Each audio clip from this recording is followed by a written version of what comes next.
How are you, man? Welcome to the show. Thanks for having me. What's going on? Well, we like when our artists come in live.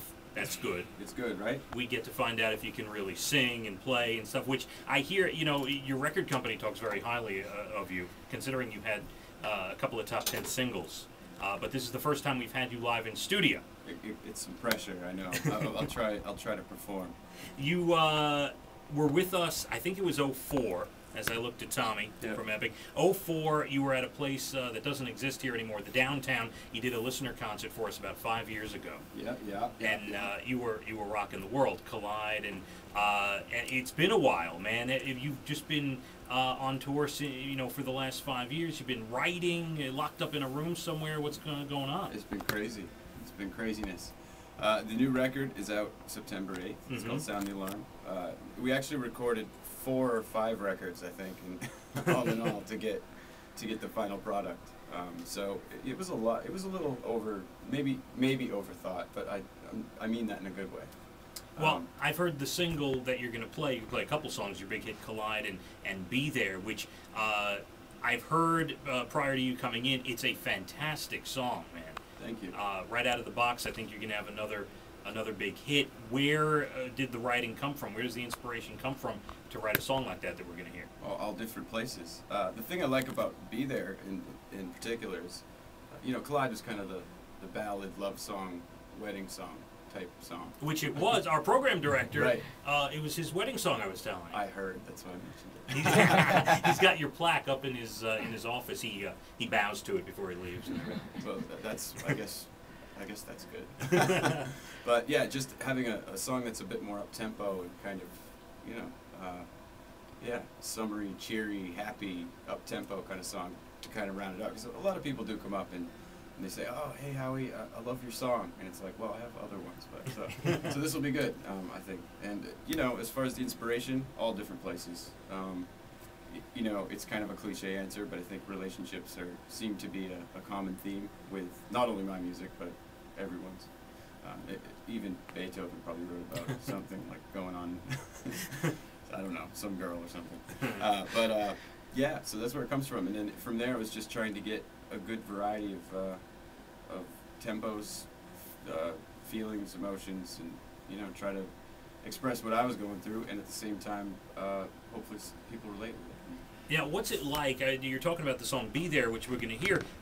"Collide" we're going to hear later in the hour as well. What's it like when you're up and coming, you're touring, you're trying to get the album going, the songs going, and you hit with a song like "Collide," and it becomes a wedding song, and it's all over television, and like everyone wants to hear that song? Is it just too much? Sometimes you want to play your other stuff, or are you just so grateful? How does it feel? It's some mixture of all that, you know. It's pretty amazing. In one aspect, you're just like pinching yourself because it's something that you work towards your entire career, and as a kid, you dream of that, you know, and it happens. And then there's the other stuff that no one tells you about. Like, well, that's you know, people will come up to you in the supermarket and say, "I love your song," you know, and it's like, hey, you know, I've got at least 30. So that you get kind of like people just assume, oh well, he plays love songs, you know. Right. It's like, well, you know, and I've always prided myself on being versatile, you know, and doing different things. So yeah, I don't know. It's mixed emotions, but overall, it's amazing, you know. And it ultimately, I think Bono said this or something. You know, you have those songs to get not only that song heard, but the whole record heard, you know, and it's a vehicle. And you had, I mean, you weren't just a Collide hit wonder. You were a 2-hit wonder at least. You had She Says, which was a huge, I mean, that was another big song for you at the time. So it wasn't like Howie Day Collide. You had a follow-up, which was big as well. I like 2-hit wonder. Yeah, at least I escaped that. Just right out of the box. Yeah, that's kind of scary. So, yeah. Yeah, that and She Says, that's funny that you mentioned that song. I wrote that song when I was 15, I think. Unbelievable. Yeah, and my first band I was in, we played She Says as a band and scrapped it because the other 3 guys thought, no, we didn't like that. They were 15. They didn't know any better. Howie Day is with us. We're going to hear all sorts of music. Your album coming out September 8th. And I heard, speaking of being 15, when you started playing, your mom noticed you could play by ear. You were getting songs off the television. I read that on like Wikipedia. Is that true? Right. Is that? Well, I was actually 5 at that time. Wow. Yeah, Mom went and bought a piano at an auction or something. I think she bought it as a decorating piece, you know, for the living room. Like, it looked good there, you know. But of course, the 5-year-old, we like to bang on pianos. So to all you 5-year-olds out there, keep banging on the piano. And they're all listening. By the way. Yeah, exactly. So, but I took it a step further. I guess this is like, you know, this is just like family folklore. But you know, I started sort of. You remember there was like a New England telephone or something commercial that I used to mimic. It was like, "We're the one for you, New England telephone." And then, like, I used to play that on the piano, and then I think that my parents' ears just sort of perked up and knew it. That's kind of impressive for a 5-year-old. Maybe we should sign him up for some lessons. And then from there, you know, it just, most kids hate piano lessons. I was sort of into it and looked forward to going and all that.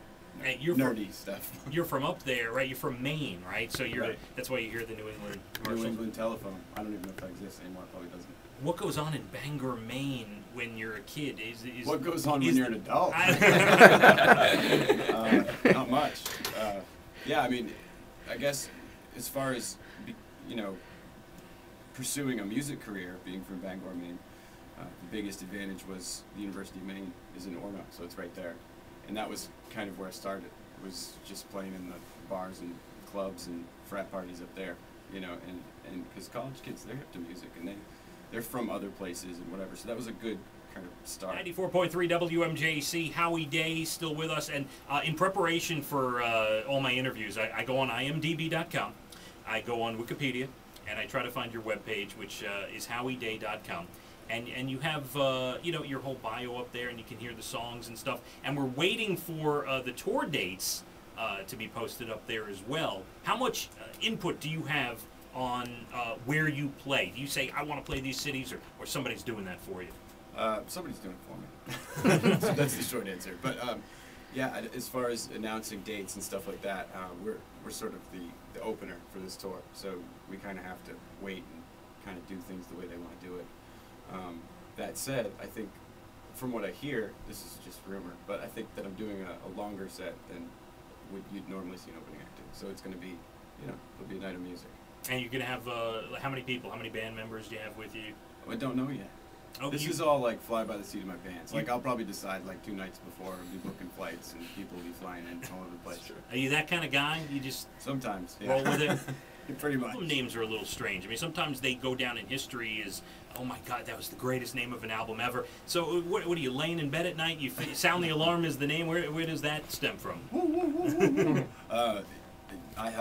This was a tough one for me. They're all tough for me because it does seem sort of meaningless and that sort of thing. And it seems really random when you walk down the aisle of the record store and it's like, wow, that's a bizarre one. That's kind of a cool one. That's interesting. What does that mean? You know, titles are funny like that, and you have to go with that strike factor, I guess. You know, just sort of like, I don't know, what you might wear with a T-shirt that said something on it. You know, how does it make you feel? That kind of thing. It's almost like aesthetically, like what is the title? What do you think of? So there's no super deep meaning to it. It was just the name of one of the tunes, which was kind of a theme on the album. Was the love and loss and you know, drama and all of that, and so I thought it made a good title. It made it at least somebody would pick it up and go, there's like something going on here, like we've got to figure it out. Howie Day, the philosopher. Yeah, exactly. Very, very deep. Before we hear Collide, everybody's, well, I'll play the song already. You're going to play it live here in just a moment, and our program director has walked in because he wants to hear his wedding song live in studio on the radio. Do you play any covers during your concerts? Do you sit around, when you're sitting around playing other people's music, like what are your favorite artists to play? Do you do that kind of stuff? Yeah, we do some covers out on the road. The most recent one we did well, actually it was born, somebody said, you sound like Neil Finn, you know, from Crowded House. Okay. So I said, oh yeah, I kind of do. And so I started playing Don't Dream It's Over. It's just, you know, one of those, the crowd always goes for a song like that. So yeah, we've done different covers over the years and different Give us the details. What's the album, September 8th? What do you want people to know that we haven't talked about? Your favorite food? Haagen-Dazs, I don't know. Yeah, September 8th, Sound the Alarm, new album, which I'm very excited about. It's sort of a mixture of anxiety and complete terror and excitement all at the same time. So check that out when it comes out. Obviously iTunes and all that kind of thing, and stores, and who knows. And we're going to get the single you played, Be There. We'll have the video and everything up at WMJCFM.com. You can go check out the interview and the chat we've had all morning as well there. We appreciate the time. Thank you, man. Thank you. It's nice when artists actually come in and play live, and you sound great. Thank you so much. My pleasure. Thank you for having me.